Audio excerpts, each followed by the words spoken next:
नमस्कार, मेरा नाम संचिका गुप्ता है और मैं एको इंडिया में मैनेजर के पद पे मैं काम करती हूँ।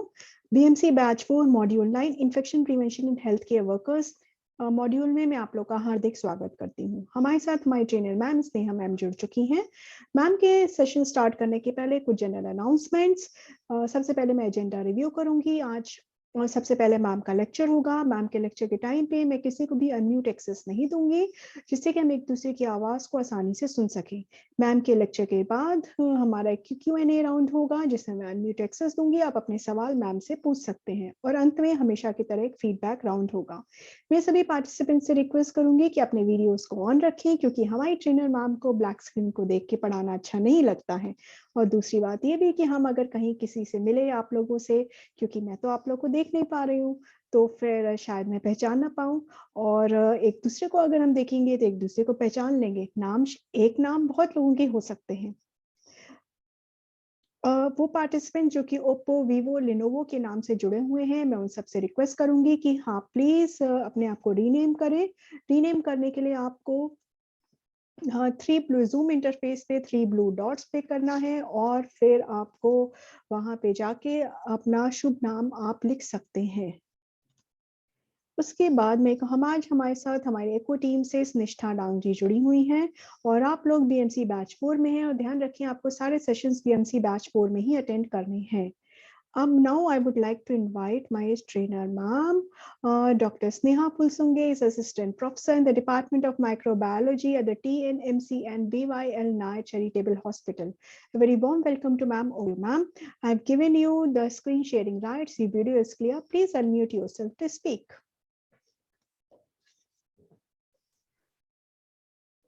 Thank you for inviting.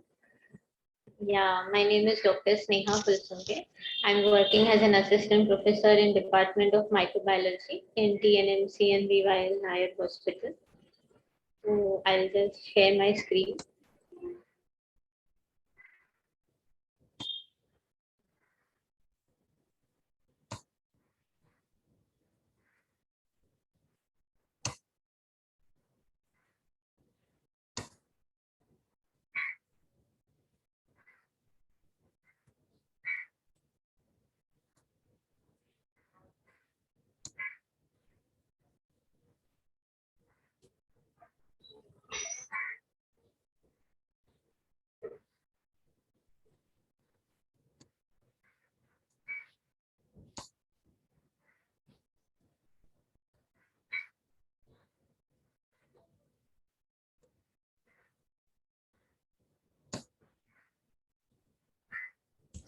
Can you share see my screen in the Toto? No, ma'am. Actually, it's just opened. I think you can reshare so that it will work. I cannot see a screen like it's not on a slideshow mode.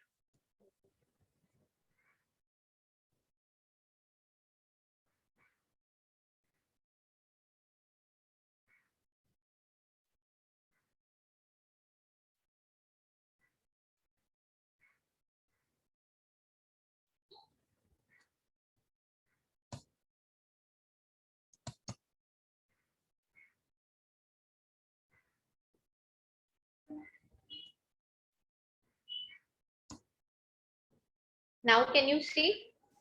Yes, you're good to go. Okay.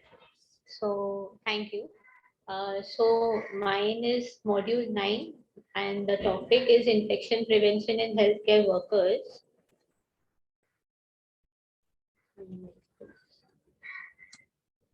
मग आपण ज्या environment मध्ये काम करतात, आपण हॉस्पिटलमध्ये काम करतो, मग आपल्याला इन्फेक्शन होण्याचे चान्सेस जास्त असतात. मग ते प्रिव्हेंट आपण कसं करणार हे या लेक्चर मध्ये आपण बघूया. मग तेच आहे की आज आपलं उद्देश काय आहे, आज आपण काय शिकणार आहोत की आपल्याला आपल्या ज्या ऑक्युपेशन रिलेटेड आपण जे इन्फेक्शन कसं टाळू शकतो, कसं प्रिव्हेंट करू शकतो, त्याच्याबद्दल आज आपण नॉलेज घेऊया, शिकूया आज आपण. मग आपल्या इथे हेल्थकेअर वर्कर जे आहेत कोण कोण असतात, जे रिस्क मध्ये आहेत, जे हॉस्पिटल स्टाफ आहेत, डॉक्टर्स आहेत, नर्सेस आहेत, पॅरामेडिक्स आहेत, मग क्लिनिंग जे साफसफाई करतात, हाऊसकीपिंग व्हेरी इम्पॉर्टंट, टेक्निशियन्स आहेत आपल्या इथे जे टेस्ट असतात, क्लिनिंग सर्व्हिसेस आहेत, मग एन्व्हायरमेंटल हायजीन सर्व्हिसेस जे वातावरण आपलं मावशी मामा क्लीन करतं, मग ते बायोमेडिकल वेस्ट उचलून घेऊन जातात फॉर प्रॉपर डिस्पोजल. मग हे खूप गरजेचं आहे की प्रॉपर म्हणजे आपण कसं प्रिव्हेंट करू शकतो. मग हजार्ड्स काय काय होऊ शकतात. फिजिकल इंजरी होऊ शकते कोणाला, कोण जास्त वजन उचलतोय काय उचललं की पेशंटला घेऊन जाताना लागू शकतं. केमिकल इंजरीज, काही टॉक्सिक केमिकल्स आहेत त्याला आपण एक्सपोज झालो आहोत, ग्लुटाल्डिहाइड और एनी डिसइन्फेक्टंट त्यांना एक्सपोज झालो. बायोलॉजिकल काय आहे आपल्या एन्व्हायरमेंट मध्ये तर किती सारे ऑर्गॅनिझम्स आहेत त्याच्यानी आपण एक्सपोज असतात. आपण हॉस्पिटल एन्व्हायरमेंट मध्ये जास्त करून मल्टी ड्रग रेझिस्टंट ऑर्गॅनिझम्सला आपण एक्सपोज असतो. रेडिएशन हजार्ड आहे आपल्या इथे. रेडिएशन एक्सरे जे एक्सरे डिपार्टमेंट, रेडिओलॉजी डिपार्टमेंट मध्ये काम करतात, रेडिओथेरपी युनिट्स मध्ये आहेत, त्यांना खूप एक्सपोजर होतं. मग ते आपण कसं प्रिव्हेंट करू शकतो. सायकोलॉजिकल स्ट्रेस असतं बेसिकली, कारण आपल्या इथे लोक नसतात कधी कामं करायला. मग नाईट शिफ्ट असतात, मग ते पूर्ण सायकल चेंज होऊन जातं. कोणाची नाईट शिफ्ट असते, डे शिफ्ट असते. अर्गोनॉमिक आपल्या इथे प्रॉपर आर्किटेक्चर नाहीये, प्रॉपर बसण्याची जागा नसते कधी कधी. मग त्याच्यामुळे आपल्याला बॅक एक होतं, नेक एक होतं, आय स्ट्रेन होतात. सीट्स नाहीयेत बरोबर, कम्प्युटर्स नाहीये, कम्प्युटर खूप वरती आहे, बसायला खूप खाली आहे. मग ते अर्गोनॉमिकली बरोबर नाहीये, मग त्याच्यामुळे त्रास होतं. मग पेशंट सेफ्टी अरेंजमेंट्स नाहीयेत प्रॉपरली, ऍक्सिडेंट फॉल होतोय due to lack of patient safety arrangement. मग मेजर बायोलॉजिकल हजार्ड्स काय आहेत बेसिकली, आपल्या इथे आपण HHH बोलतो टेस्टिंग, हेपेटायटिस बी, सी आणि HIV व्हायरस. रेस्पिरेटरी इन्फेक्शन मध्ये काय आहे आपल्या इकडे, TB तर हे एअरबोर्न डिझीज आहे. कसं स्प्रेड होतं ते ड्रॉपलेट्सनी स्प्रेड होतं. इन्फ्लुएन्झा. अदर्स काय आहे आपल्या इथे, आता इबोलाचं पण आउटब्रेक आलेलं इथे, इतकं आलं नाही. आता कोविड चालू आहे, पॅन्डेमिक, कोविडची पॅन्डेमिक चालू आहे. मग मेजर हजार्ड्स काय आहेत, ब्लड बोर्न, HBV, HCV आणि HIV. हे तिघही खूप डेंजर आहे, कारण हे लाईफ थ्रेटनिंग होऊन जातं. एकदा कोणाला हे पकडलं तर ते सोडू नाही शकत. त्याच्यामुळे हे खूप डेंजरस आहे आणि त्याला खूप सोशल स्टिग्मा पण आहे त्याला. म्हणून आपण ते कसं आपल्याकडून आपल्या तरीने आपण किती प्रिव्हेंट करू शकतात ते आपल्याला तितकं करायला पाहिजे. कसं स्प्रेड होतं HIV बेसिकली सगळ्यांनाच माहित असेल. कसं स्प्रेड होतं, it is basically spread by IV drug users, जे IV ड्रग्स घेतात, और निडल स्टिक इंजरी होऊन जातो, और सेक्शुअली ट्रान्समिटेड डिझीज आहे. मदर टू चाइल्ड, आईकडून बाळाला होऊ शकतं, आई पॉझिटिव्ह असेल तर.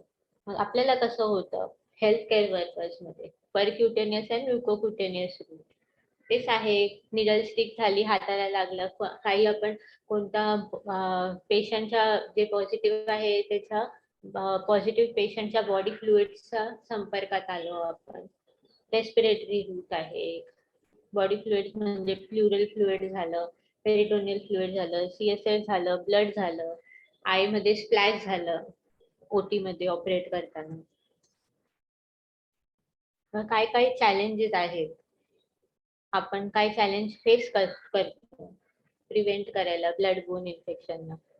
एक तर फर्स्ट ऑफ ऑल आपल्याला नॉलेज नसतं व्यवस्थित, लिमिटेड नॉलेज आहे ट्रान्समिशन ऑफ इन्फेक्शन. मग आपले जे प्रॅक्टिसेस आपण करतो ते अनसेफ आहे. निडल कसं आपल्याला वन हँड टेक्निकनी रिकॅप करायला पाहिजे, पण आपल्या इथे कसं बघायला गेलं की दोन्ही हात यूज करतात आणि रिकॅपिंग करतात निडल मला, मग त्याला फ्लिकिंग होण्याची शक्यता जास्त आहे. मग ते तसं जे नवीन आले त्यांना शिकवायला पाहिजे.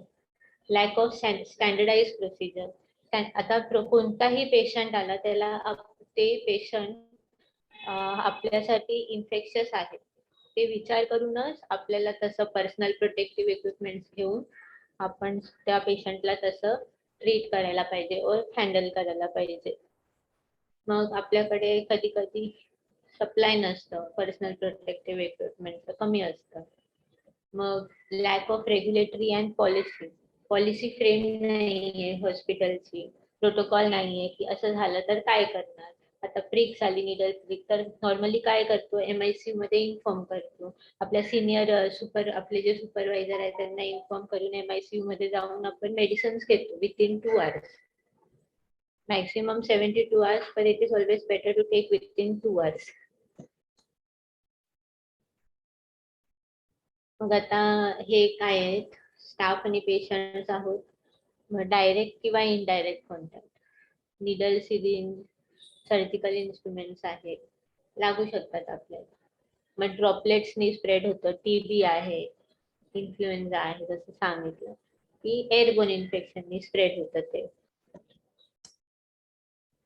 मग आपण कसं डिफाईन करणार, कोणत्याही निडलनी, इन्स्ट्रुमेंटनी जे कंटॅमिनेटेड झाले पेशंटच्या ब्लडनी, बॉडी फ्लुइड्स और any other potentially infectious material, हे काय बोलतो आपण, आपल्याला लागलं खूप निडल स्टिक इंजुरी, मग पोस्ट एक्सपोजर प्रोफायलॅक्सिस काय असतं. मग ते निडल स्टिक झाल्यानंतर आपल्याला औषध घ्यायला पाहिजे. Refers to a comprehensive management, की आपण ते मिनिमाइज करणार ते रिस्क ऑफ इन्फेक्शन. आपल्याला एक्सपोजर झालं तर आपल्याला ते इन्फेक्ट नाही व्हायला पाहिजे, त्यासाठी आपण काहीतरी प्रयत्न करणं, त्यालाच बोलतात पोस्ट एक्सपोजर प्रोफायलॅक्सिस. मग आपण कसं ते करू शकतो, बेसिकली जे जे हेल्थ केअर वर्कर आहे त्यांना ट्रेनिंग द्यायला पाहिजे. आता जसं तुमची ट्रेनिंग चालू आहे की पोस्ट एक्सपोजर प्रोफायलॅक्सिस घ्यायला पाहिजे लीक झालं की, इट इज व्हेरी इम्पॉर्टंट. आणि आपण जेव्हा हेल्थ केअर प्रोफेशन मध्ये आलो तेव्हापासूनच आपल्याला हेपेटायटिसचं वॅक्सिनेशन घ्यायला पाहिजे. 016 डोस असतात, एक पहिलं घ्यायचं, मग 1 महिन्यानंतर, मग 6 महिन्यानंतर घ्यायचं असतं. Information on modes of transmission, level of occupational risk, कोणत्या कोणत्या मेथडनी आपल्याला ते ट्रान्समिट होऊ शकतो. पर्सनल प्रोटेक्टिव्ह इक्विपमेंट्स आपण यूज करतो, पण ते यूज केल्यानंतर ते डिस्पोज ऑफ कसं करायचं ते पण एक इम्पॉर्टंट पॉइंट असतं. नाहीतर घातलं आणि मग ते डिस्पोज ऑफ काढतानाच आपल्याला माहित नाही व्यवस्थित काढायचं कसं, ते सगळं आपल्या हाताला किंवा आपल्याला लागू शकतं आणि मग ते इन्फेक्शन स्प्रेड करू शकतं. म्हणून आपण आता कोविडची पॅन्डेमिक चालू आहे, त्याच्यामध्ये आपण खूप महत्व देतो आहोत डोनिंग आणि डॉफिंगला. कसं घालायचं, स्टेप्स काय आहेत डोनिंगचे, डॉफिंगचे स्टेप कसे आहेत. मग काही इन्सिडेंट झालं तर ते एक्सपोजरचा इन्सिडेंट आपल्याला रिपोर्ट करायला पाहिजे. सांगितलं आपले सिनियर्स आहेत जे आपले इन्चार्ज आहेत त्यांना आपल्याला इन्फॉर्म करायला लागणार की आपल्याला असं असं प्रिक झालंय. मग ते आणि पॉलिसीज आणि रेग्युलेशन हे आपल्याला फॉर्म्युलेट करायला पाहिजे. Stress management and communication skills. Stress, आता कोणाला निडल स्टिक झाली तर कोण पण पॅनिक होऊन जाणार, स्ट्रेस मध्ये येणार. मग त्यांना आपल्याला काउन्सिल करायला पाहिजे की असं असं झालं तर आपण हँडल करू त्याला चांगल्या ह्याच्याने बोलायला पाहिजे की असं झालं. That is called post test counselling करतो आपण पेशंटला. सेफ वर्क प्रॅक्टिसेस असायला पाहिजे. स्टँडर्ड प्रिकॉशन्स आपण नेहमी फॉलो करायला पाहिजे. स्टँडर्ड प्रिकॉशन्स काय असतात, basically we considered each patient has infection. मग आपण प्रॉपर पर्सनल प्रोटेक्टिव्ह इक्विपमेंट्स घालायला पाहिजे, जसं गॉगल झालं, फेस मास्क झालं, PP झालं, ग्लव्स झाले, सगळं व्यवस्थित घालून कसं डोनिंग करायचं, डॉपिंग करायचं. Hand hygiene is very important. Hand hygiene करायला पाहिजे with scrub and with soap and water. 5 moments of hand hygiene should be followed. That is for the protection of patient and yourself. Personal protective equipments and safe injection practices. Safe injection practices तेच आहे की पेशंटला आपण काही injection blood collection केलं तर recapping नाही. Recapping first of all it's better to discard the entire assembly into a puncture proof container. काही हॉस्पिटल्स मध्ये निडल कटर असतील तर ते निडल कटरने ते निडल स्मॅश करून मग सिरिंज आपण रेड बॅग मध्ये डिस्कार्ड करतो. नाहीतर जेव्हा आपल्याला रिकॅपिंग करायची गरज असते तर आपण कसं रिकॅपिंग करणार? एकच हँडनी रिकॅपिंग करायचं आपण. हा, दॅट इज स्कूप टेक्निक. स्कूपनी करायचं, 2 हात यूज करायचे नाही रिकॅपिंग करायला.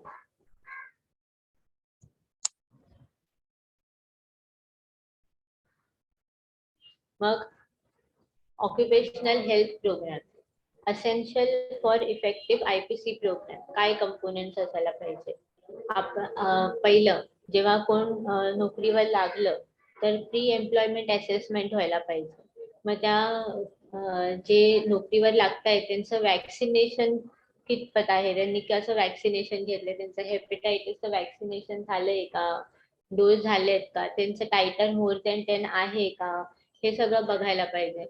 मग पोस्ट एक्सपोजर मॅनेजमेंट प्रोटोकॉल पण असं सेट असायला पाहिजे की कोणाला एक्सपोजर झालं तर मग काय करणार, कसं मॅनेज करणार तरी. आणि हे जे पण होतं, कोणाला प्रिक झाली, इन्सिडेंट झालं तर ते डॉक्युमेंटेशन अँड रेकॉर्ड आपल्याला नेहमीच ठेवायला पाहिजे. वॅक्सिनेशन पॉलिसी काय आहे? Maintenance of vaccination record. आता आपण चेक केलं मग ते त्यांचं रेकॉर्ड पण ठेवायला पाहिजे. पर एम्प्लॉईचं असं फाईल असते, त्या फाईल मध्ये त्यांचं वॅक्सिनेशन सर्टिफिकेट, वॅक्सिनेशनचं रेकॉर्ड ठेवायला पाहिजे. मग वॅक्सिनेशन रिक्वायरमेंट कसे आहे, डिफरंट कॅटेगरी वर आपण डिपेंड करू. हाय रिस्क मध्ये आहे का, लो रिस्क मध्ये आहे का, मिनिमल रिस्क मध्ये कॅटेगरी मध्ये आहे का तो. आता तेच आहे, अवेअरनेस क्रिएट करायला पाहिजे. कधी कधी काय होतं, आपल्याला लागतं, आपण कधी बोलत नाही, आपण सिनियर्सला सांगत नाही, इन्चार्जला सांगत नाही. तसं नाही व्हायला पाहिजे. अवेअरनेस असायला पाहिजे, सगळ्यांना ते माहिती असायला पाहिजे. फर्स्ट ऑफ ऑल की असं काही झालं तर तुम्ही तुमच्या इन्चार्ज कडे जाऊन ते रिपोर्ट करायला पाहिजे. Regarding injuries exposure among staff. Conduct orientation of new employees to IPC policies of the facility. प्रत्येक हॉस्पिटलमध्ये इन्फेक्शन प्रिव्हेन्शन कंट्रोलचे पॉलिसीज असतात. म्हणजे जे नवीन लोक येतात कामावर त्यांना ट्रेनिंग द्यायला पाहिजे, त्यांना ओरिएंटेशन द्यायला पाहिजे की आपले पॉलिसीज काय आहे, त्यांचे राईट्स काय आहे, त्यांना इजा झाले तर काय करणार. Develop specific post exposure policies and ensure their compliance. जे पॉलिसीज आहेत आपले ते काय आहे माहिती असायला पाहिजे आणि ते फॉलो पण व्हायला पाहिजे. एज्युकेशन अँड ट्रेनिंग हे 2 इम्पॉर्टंट असतं स्टाफचं. काय स्टँडर्ड वर्क प्रिकॉशन कसं फॉलो करणार आपण. आता रिस्क काय आहेत एक्सपोजरचे, मग वॅक्सिनेशन घेतलंय की नाही, profile access treatment option available. आता समजा इजा झाली कोणाला, निडल प्रिक झाली, मग काय करणार पुढे, आपलं वॅक्सिनेशनचं स्टेटस काय आहे, त्या हिशोबाने आपल्याला पुढचं ट्रीटमेंट आहे ते डिसाईड होणार. आणि prompt reporting and record keeping of all occupational exposures. हे खूप महत्वाचं आहे, रिपोर्टिंग आणि रेकॉर्ड कीपिंग. का? कारण आपण हे रेट्रोस्पेक्टिव्ह आपल्याला कधी पाहिजे तर आपण जाऊन ते डॉक्युमेंट्स बघू शकतो की हे असं इन्सिडेंट झालेलं आहे. आणि ते इन फ्युचर साठी पण कोणाला झालं, काय रेअर केस असली तर आपल्याला ते आपण गेट बॅक करून ते बघू शकतो आणि दॅट विल हेल्प अस. आणि एक्सपोजर कसा आहे आणि सिरो कन्व्हर्जनचं रिस्क आहे का.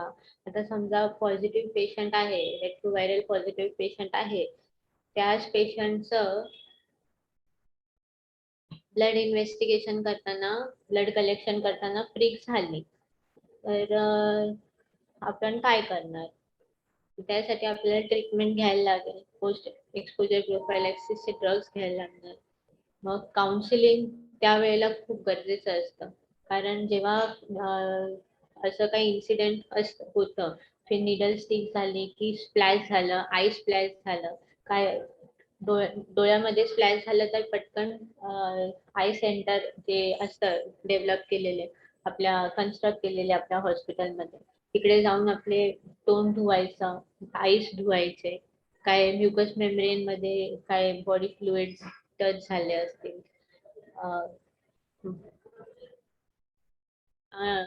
Then follow-up testing is also very important. पहिलं तर needle stick injury झाली तर you should not panic. You should wash your hands with soap and water. त्याला कसलंही ब्लिचिंग एजंट लावायचं नाही, कसलंही सॅनिटायझर लावायचं नाही. ते तोंडात घालायचं नाही तो बोट, त्याला स्क्वीज नाही करायचं. Just let it wash under the flow of water. मग त्याच्यानंतर त्या इन्चार्जला इन्फॉर्म करायचं आणि MIC मध्ये जाऊन गोळ्या घ्यायचे, पोस्ट एक्सपोजर प्रोफायलॅक्सिस, आणि मग त्या जे कन्सर्न हेल्थ केअर स्टाफ आहे त्यांना काउन्सिलिंग द्यायची. आणि फॉलोअप टेस्टिंग असायला पाहिजे 6 weeks, 3 months and 6 months. Safe आहे. You have to clean with soap and water. Report करायचं, सिव्हिअरिटी अँड टाईप, किती झालंय, किती इजा झाली आहे. निडल प्रिक झाली असेल तर जी निडल होती ती वाईड बोर होती की थिन बोर होती. वाईड बोर निडलचे जास्त चान्सेस असतात स्प्रेड करायचं. मग एक्सपोजरचा सोर्स होता तो पॉझिटिव्ह होता की निगेटिव्ह होता, त्याची टेस्टिंग झालेली आहे का. मग vaccination status of the expose worker, जे स्टाफ आहे जे एक्सपोज झालंय त्यांचं वॅक्सिनेशन स्टेटस काय आहे, ट्रीटमेंट काय कसं द्यायचं, वॅक्सिनेशन त्याला बूस्टरची गरज आहे का. मग आता तेच आहे, wash wound with soap and water. Expose ice असेल तर त्याला रिन्स करायचं, माउथ असेल तर गार्गल करायचं. एलिजिबल आहे का. PEP within 72 hours, ideally within 2 hours, नाही झालं तर विथिन 72 hours. मग ते एक्सपोज इंडिव्हिज्युअल आहे त्याचा ऍसेस करायचं. एक्सपोजर सोर्स आहे, ऍसेस दॅट सोर्स, एक्सपोजर टाईप, मग रिस्क आहे का ट्रान्समिट करायचं. आणि समजा आपण HHH केलं आणि तिने HIV पण पॉझिटिव्ह नेगेटिव्ह आलं पेशंटचं, but the patient can be in window period. तर त्याचं आपल्याला बघायला पाहिजे की तो पेशंट हाय रिस्क आहे की नाही आहे, त्याचं बिहेवियर हाय रिस्क बिहेवियर आहे का की नाही. थर्ड स्टेप काय, काउन्सिल, इन्फॉर्मेशन द्या स्टाफला HIV आणि PEPचं, कन्सेंट घ्या, आणि त्यांना सुट्टी लागत असेल तर त्यांना सुट्टी द्या कामापासून. मग fourth, describe PEP. ARV status बघा पेशंटचं, प्रेग्नन्सी आहे का हेल्थ केअर वर्कर फिमेल असेल तर, साईड इफेक्ट्स काय आहे, आणि आपण काय काय मेजर्स घेऊ शकतो HPV आणि HCV प्रिव्हेंट करायला.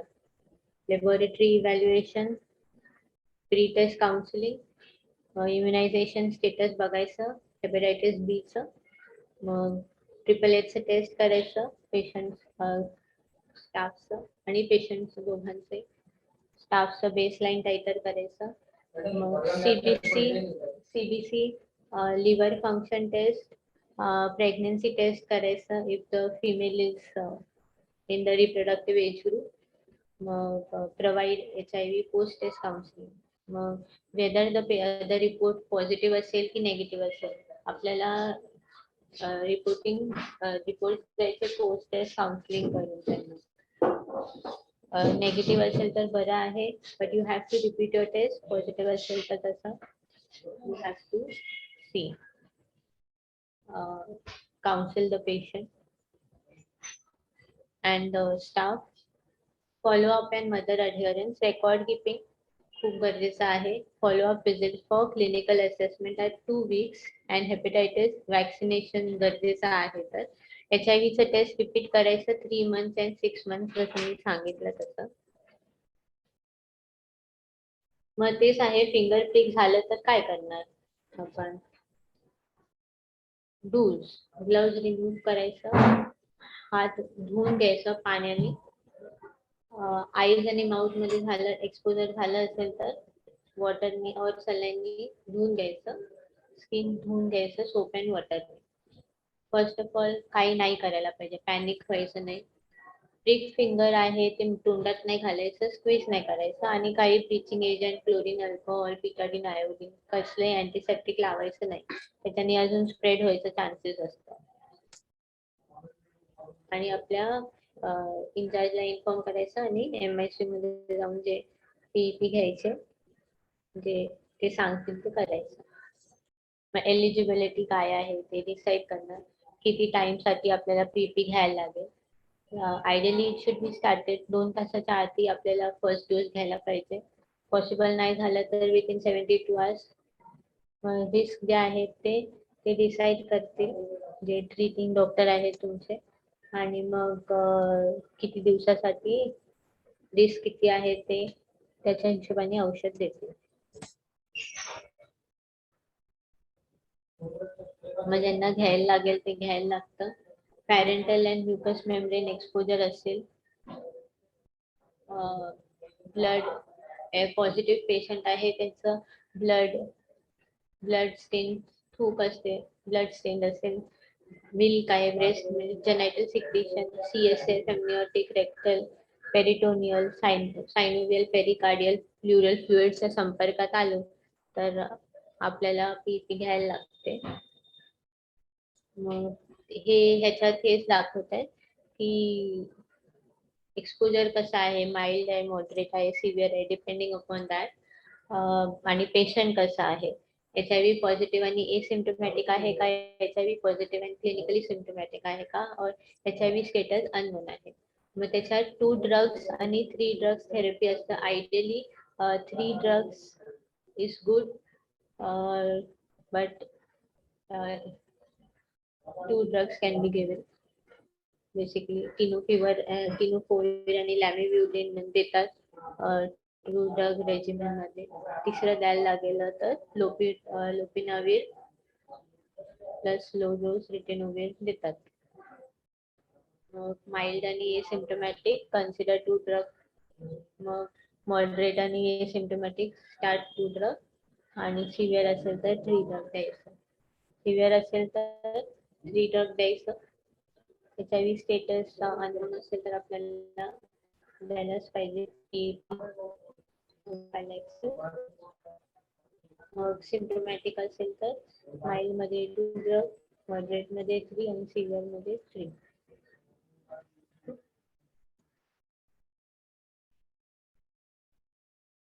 आता जसं मी सांगितलं 2 ड्रग रेजिमेन मध्ये आपल्याला जे ड्रग्स ऑल्टरनेटिव्ह आहे स्टॅव्हिडिन आणि लॅमिव्ह्युडिन. 3 ड्रग मध्ये depending upon the expert opinion they can start the 3rd drug. Okay, these are the drugs: Sidoutine, Stavudine, Lamivudine. Then protease inhibitors are Lopinavir, Ritonavir, Nelfinavir and Indinavir. ते drugs आहेत.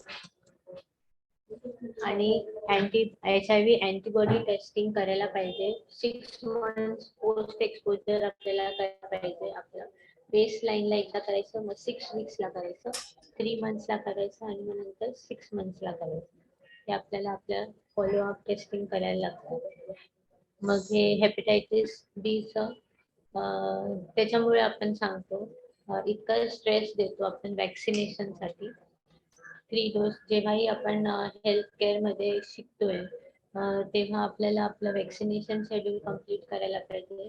त्याचा dose आहे 016. Starting मध्ये घ्यायचं, मग 1 महिन्यानंतर, मग 6 महिन्यानंतर. अनवॅक्सिनेटेड असेल पेशंट आणि सोर्स पॉझिटिव्ह असेल तर त्या स्टाफला इम्युनोग्लोब्युलिन द्यायला लागतं आपल्याला आणि वॅक्सिनेशन द्यायला लागतं. सोर्स नेगेटिव्ह असेल तर वॅक्सिनेशन कम्प्लीट करायचं. अननोन ऑर नॉट अवेलेबल तेव्हाही आपल्याला आपलं शेड्यूल कम्प्लीट करायचं. आता समजा प्रिव्हियसली वॅक्सिनेटेड असेल आणि त्या स्टाफचा टायटर पण मोर दॅन 10 असेल तर त्याला काही ट्रीटमेंट द्यायची गरज पडत नाही. म्हणून सारखे सांगत असतात की आपल्याला वॅक्सिनेशन आपला कम्प्लीट करायला पाहिजे. आणि वॅक्सिनेशनचं जेव्हा कोणताही स्टाफ किंवा कर्मचारी जेव्हा एंटर करतो काम करायला, तेव्हा त्याचं फाईलमध्ये त्याचं वॅक्सिनेशन सर्टिफिकेट पण असायला पाहिजे. बघायला पाहिजे की त्यांनी वॅक्सिन घेतलंय की नाही. आता समजा लेस देन 10 असेल तर एक इम्युनोग्लोब्युलिन द्यायचं आणि मग नंतर रिवॅक्सिनेशन चालू करायचं. हाय रिस्क असेल सोर्स तर आपल्याला तसंच करायला लागेल. आता अँटीबॉडी रिस्पॉन्स अननोन आहे. इफ आपल्याला माहित नाहीये त्याचा टायटल तर बघायचं. जास्त असेल तर नो ट्रीटमेंट, कमी असेल तर तेच आहे इम्युनोग्लोब्युलिन द्यायचं आणि बूस्टर द्यायचे त्याला. नेगेटिव्ह सोर्स असेल तर नो ट्रीटमेंट, बट अननोन और नॉट अवेलेबल फॉर टेस्टिंग तेच आहे. जे एक्सपोज पर्सन आहे, जे सोर्स आहे ते बघायचं, whether we can test the source, and then तसंच आहे. टायटर मोर दॅन 10, नो ट्रीटमेंट, लेस than 10 immunoglobulin plus wax boosters द्यायचं. Post exposure management of healthcare personal after occupational percutaneous or mucosal exposure. Needle prick or blood fluids expose झाले mucus मेम्ब्रेनला. काय करणार? 3 doses आहेत आणि सगळं व्यवस्थित आहे, त्याचं टायटर पण चांगलं आहे, तर काहीच करायची गरज नाही. पण आता काही नॉन रिस्पॉन्डर्स असतात. 6 डोस झाले तरी पण रिस्पॉन्ड करत नाहीये. त्यांचं टायटर वाढत नाहीये. 10 पेक्षा जास्त टायटर नाहीये. मग काय करणार? इम्युनोग्लोब्युलिन द्यायचे त्यांना 1 month अपार्ट मध्ये. You have to give immunoglobulin 2 doses द्यायचे. नेगेटिव्ह असेल तर नो ऍक्शन नीडेड. 3 डोसेसच्या नंतर आपल्याला माहित नसेल त्याचा रिस्पॉन्स काय आहे तर, and if it is negative, source is negative and हे आपलं टायटर लेस दॅन 10 असेल तर इम्युनोग्लोब्युलिन देण्याची गरज नाहीये आणि परत वॅक्सिनेशनचं शेड्यूल आपण करायचं 016 बेसिकली. आणि if the titer is more than 10, no vaccination needed. Source positive आहे, अननोन आहे आणि त्याचं टायटर लेस दॅन 10 आहे, you give the immunoglobulin. If it is unvaccinated, the staff is unvaccinated or incompletely vaccinated or vaccine refusal आणि source positive आहे, immunoglobulin द्यायचं आणि vaccination complete करा. ओके. आणि नेगेटिव्ह असेल तर नन कम्प्लीट वॅक्सिनेशन. आता हे एक केस दिलंय. नर्स आहे, पेशंटला बघते. पेशंट आहे तो HIV पॉझिटिव्ह आहे. She notices that his intravenous tube was backed up with blood and the line was occluded. तर ते परत इरिगेट करायला she filled a syringe with saline and inserted a pre-attached needle to the rubber port on the patient's IV line. आता ती try करतेस पेशंटला save करायचं. जेव्हा ती करत होती to aspirate the coagulating blood and then flush the IV line, the patient became startled आणि जग केलं पेशंटनी. त्याच्यामुळे त्याचे जे निडल आहे डिस्लॉज झालं from the rubber poke to the IV of the IV line. आता ते निडल जे आहे त्या निडलनी पंक्चर केलं त्या नर्सच्या पामला ऑफ हर लेफ्ट हँड. आता शी इज इन टेरर ना, काय करणार? हे आपण बघितलंच आहे. It is a short case of post exposure prophylaxis. The patient is positive and आपल्याला ते घ्यायलाच लागेल. आता if the nurse is fully vaccinated for hepatitis and her titer is more than 10, मग आपल्याला हेपेटायटिसचा काळजी करायची गरज नाही. आणि हेपेटायटिसचं transfer by needle stick injury is more than hepatitis B and C चं then HIV. So these things can be prevented.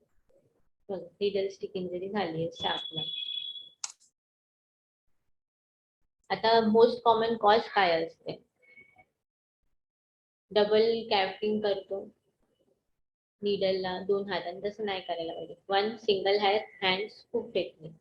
And जेव्हा आपण व्यवस्थित डिस्पोज करत नाही नीडल्स, ह्युमन फॅक्टर्स काय होतं, खूप जास्त काम केले, थकले, स्ट्रेस मध्ये आहे, आणि मग थकल्यावर स्ट्रेसमध्ये कधी कधी आपल्याला ते निडल प्रिक होऊन जाते आणि स्टाफ कमी आहे आपल्या इथे. पण इंजिनिअरिंग कंट्रोल्स नाहीये व्यवस्थित, प्रॉपर सेफ निडल डिव्हाइसेस नाहीयेत आपल्याकडे, डिस्कार्ड करण्याची फॅसिलिटी अवेलेबल नाही आहे. Needle over use of needle, lack of training and hazard awareness तेच आहे. म्हणून कोणतंही एम्प्लॉई आलं तर त्यांना आपण नेहमी सांगतो की त्यांना ट्रेनिंग खूप गरजेचं असतं, कारण most of the things can be prevented with knowledge. आणि जे प्रिव्हेंट नाही करू शकत, काही इन्सिडेंट होतात, तर त्याच्यानंतर आपण काय करू शकतो ते आपण सॉल्व करण्यासाठी ते आपण तसं करू शकतो. म्हणजे टू प्रिव्हेंट, म्हणजे की आपल्याला ते नाही होणार असं.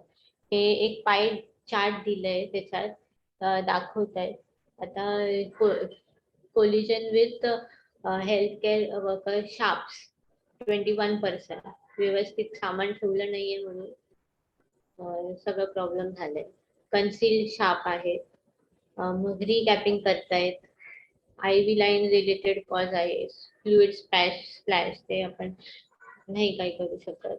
But if you wear a proper personal protective equipments like goggles, mask, these things can be minimized.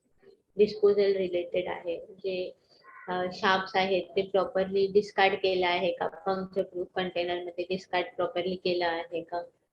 Restless patients असतात, पासिंग डिव्हाइसेस क्लीन झालेत की नाही, that is showing the percentage. जास्त करून पर्सेंटेज कसला आहे with health care worker sharps. Just give me 1 minute.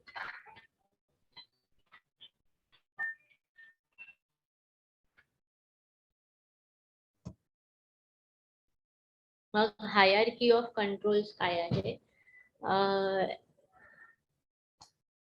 Basically आपण काय करू शकतो की आपण ते कंट्रोल करणार. Elimination of hazard, remove sharps and needles and eliminate all unnecessary injections. Jet injectors में substitute for syringes and needles. Just 1 minute.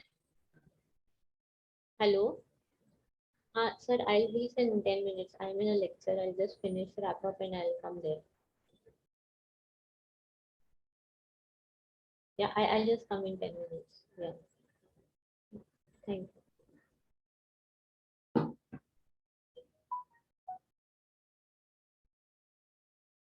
Sorry for the disturbance.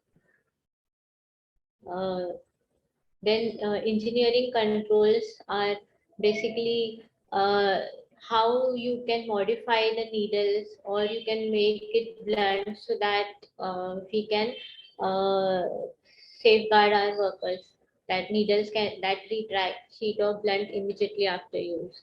Then administrative controls, policies should be made. So if there is any, first of all, to limit the hazard, or if the hazard has happened, so how can you how will you handle it basically. So for that, needle stick prevention committee should be formulated, and exposure control plan should be there, removing all unsafe devices and consistent training on the use of safe devices. Work practices control include, you have to follow safe practices, that is no recapping, placing sharp container at eye level and at the arm reach. दिसायला पाहिजे सगळ्यांना. जे पण sharps आहेत ते empty करायला पाहिजे container फुल होण्याच्या आधी, नाहीतर असं नाही की कंटेनर आहे पण सगळं जे आपण डिस्पोज करतोय तो ओव्हरफ्लो होऊन खाली पडतंय. And establishing the means for safe handling and disposing of sharp before beginning of the procedure. आपण ते जे पण यूज करणार आहे शार्प इन्स्ट्रुमेंट ते डिस्पोज कसं करणार आहे ते आधीच आपण डिसाईड करून ठेवायचं. पर्सनल प्रोटेक्टिव्ह इक्विपमेंट्स जे आहेत, personal protective equipments very important. How we are going to do donning and doffing is also important. Barriers and filters between the worker and the hazard. आपण अनसेफ प्रॅक्टिसेस कसं avoid करू शकतो. Disposable syringes use करायचं, reuse नाही करायचं, work place dirty नाही ठेवायचं, सगळं व्यवस्थित ठेवायचं, शार्प्स जे आहे ते प्रॉपर डिस्पोज करायचं, using injection has a preferred method to give medication, जेव्हा गरज असेल तेव्हाच यूज करायचं needle and syringe, or you can handle with oral drugs. Safe injection practices, using sterile needles and vials, disposing sharp and needles in a puncture-proof container, puncture-proof bag, that is very important. Disposing the disposal injection after one use. जे disposable आहे ते dispose करून टाकायचं.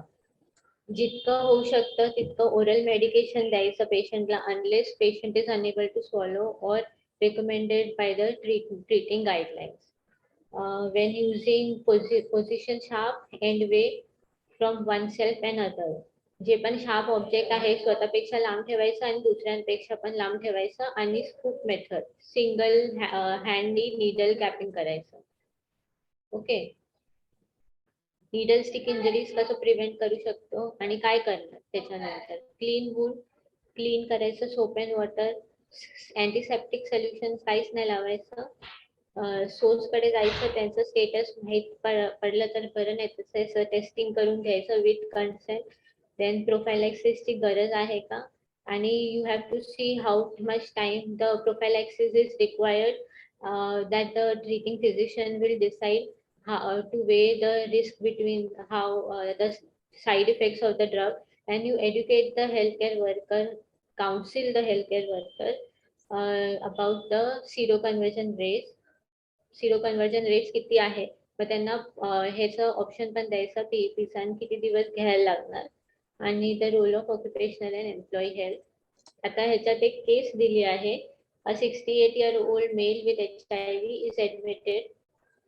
Okay, त्याला cough आहे आणि X-ray मध्ये lesion show करतो राईट अपर लंग क्वाड्रंट मध्ये, and there is no blood in sputum, but the patient mother was positive for TB and hospitalized for the same when he was a child, and sputum is sent for further test. Okay, the patient is got on a stretcher in a hall. Now you have been called to assess the situation. मग आता precaution काय घेणार तुम्ही health care worker while providing care? So you know this is the case history and the patient is suspected. When तुम्ही personal protective equipments you should wear, basically N95 mask घालायला पाहिजे, आणि जे personal protective equipments which is required, you should wear it and take care of the surroundings also. So the take home message काय आहे? So healthcare worker are at risk of acquiring infection through occupational exposure. ते आपल्या कामाचा एक भागच आहे, मग आपण रिस्क मध्ये आहोत, मग ते आपण कसं प्रिव्हेंट करू शकतो, आपल्याला त्याचं माहिती असायला पाहिजे, सोर्स ऑफ ट्रान्समिशन काय आहे, and it's important to manage and prevent infection in healthcare worker to protect the staff as a whole. Training is important, vaccination is important, knowledge is important, and if such incidents happens, how it can be handled without the breakdown of the staff. Okay, that's very important. So thank you. This was my lecture about healthcare workers, preventing infections in healthcare workers. Thank you so much, ma'am, for your excellent lecture. Now the floor is open for discussion. I would request the participants to place their questions in the chat box. किसी का कोई सवाल है तो वो chat box में डाल सकता है.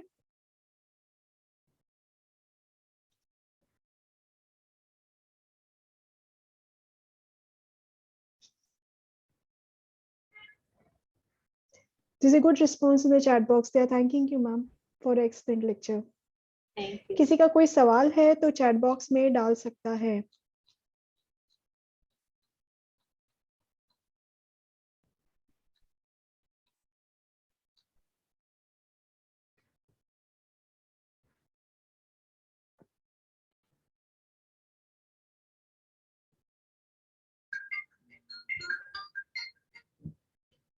I think there is no question in the chat box. They all are thanking you for the excellent lecture. Thank you, ma'am, for joining us today. And Thank we'll you. call you again in the next This is batch 4, so we will call you in the next, like in the next batches as well.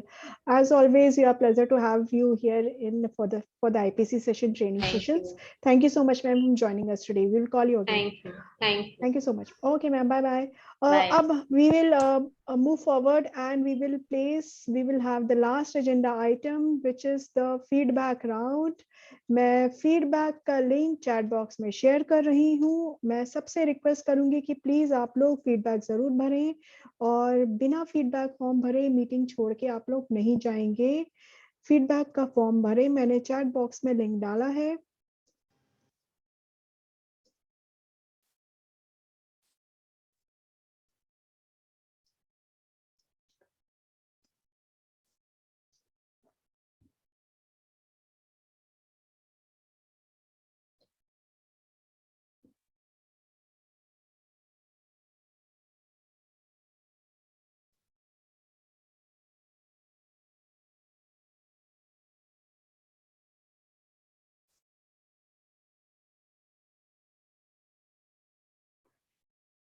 मैं सभी से request करूंगी कि आप लोग feedback form भरें. Feedback form का link मैंने chat box में डाला है. प्लीज बिना फीडबैक फॉर्म भरे मीटिंग छोड़ के आप लोग मत जाइएगा. जिसने फीडबैक फॉर्म भर लिया है वो लोग मीटिंग छोड़ के जा सकते हैं. अगला सेशन आप लोग का जो है वो होगा 13 तारीख को, 13 दिसंबर को 12:30 बजे होगा. हम 13 तारीख को यानी कि मंडे को 13 दिसंबर मंडे 12:30 PM से स्टार्ट करेंगे, क्योंकि वो मॉड्यूल 10 है आईपीसी सेशन का, और उस दिन हमारा पोस्ट टेस्ट भी होगा. आपको याद होगा कि हमने जब बैच का मॉड्यूल 1 स्टार्ट किया था इस बैच का, तो हमने प्री टेस्ट कराया था. तो आज अब मॉड्यूल 10 है आईपीसी सेशन का, तो फिर मॉड्यूल 10 मतलब 10 आईपीसी सेशंस हमने बताए हैं ट्रेनिंग में होंगे. तो इसका आप लोग को जरूर आना है 13 दिसंबर को, और उस दिन पोस्ट टेस्ट भी होगा 12:30 बजे. 13 दिसंबर मंडे 12:30 PM. सो उस दिन 12:30 से हम चालू करेंगे ट्रेनिंग. और मैं ऐसे ही होगा, पहले मॉड्यूल 10 पे लेक्चर होगा, फिर उसके बाद आप लोग का पोस्ट टेस्ट होगा, फिर आप लोग मीटिंग छोड़ के जा सकते हैं. तो थोड़ा टाइम लगेगा उस दिन, प्लीज जरूर आइएगा. कोई भी पूरे सेशन के टाइम अटेंडेंस कंपलसरी है. आप लोग टाइम से आइएगा. 12:30 बजे मैं मीटिंग स्टार्ट करूंगी, और मैं इनवाइट्स में भिजवा दूंगी आप लोग को ईमेल पे. ठीक है. मैं सबसे रिक्वेस्ट करूंगी कि आप लोग फीडबैक फॉर्म भरें, और उसके बाद मीटिंग छोड़ के आप लोग जा सकते हैं. Please fill the feedback form and leave the meeting.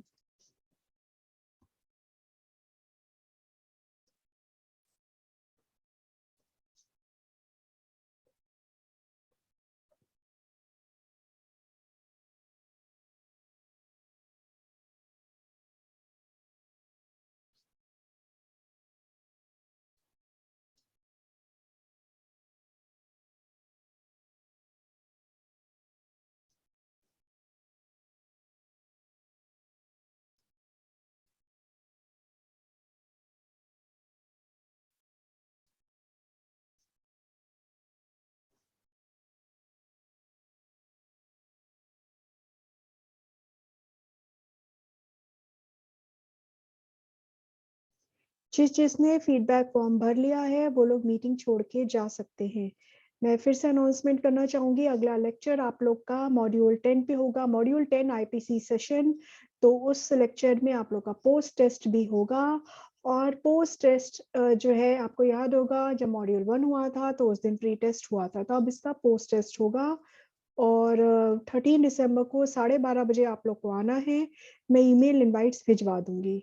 तो अभी जो है मैं सबसे रिक्वेस्ट कर रही हूँ कि आप लोग फीडबैक फॉर्म सबमिट कर दें. फीडबैक फॉर्म का लिंक चैट बॉक्स में है, वहां से लेके आप लोग भर दें, और फिर मीटिंग छोड़ के आप लोग जा सकते हैं.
तो अब हमारा मीटिंग क्लोज करने का टाइम आ चुका है। आज आप लोग आए उसके लिए बहुत-बहुत धन्यवाद। अगला सेशन आप लोग का 13 दिसंबर को होगा, 13 दिसंबर 12:30 बजे 12:30 पीएम। आप सब लोग को बहुत ज़रूर आना है, किसी को भी मिस नहीं करना है। तो अब मैं सभी से विदा लेती हूँ, अगले हफ्ते हम फिर से मिलेंगे। तब तक के लिए सब लोग को बहुत-बहुत धन्यवाद। नमस्कार, जय हिंद। मैं मीटिंग क्लोज करने जा रही हूँ।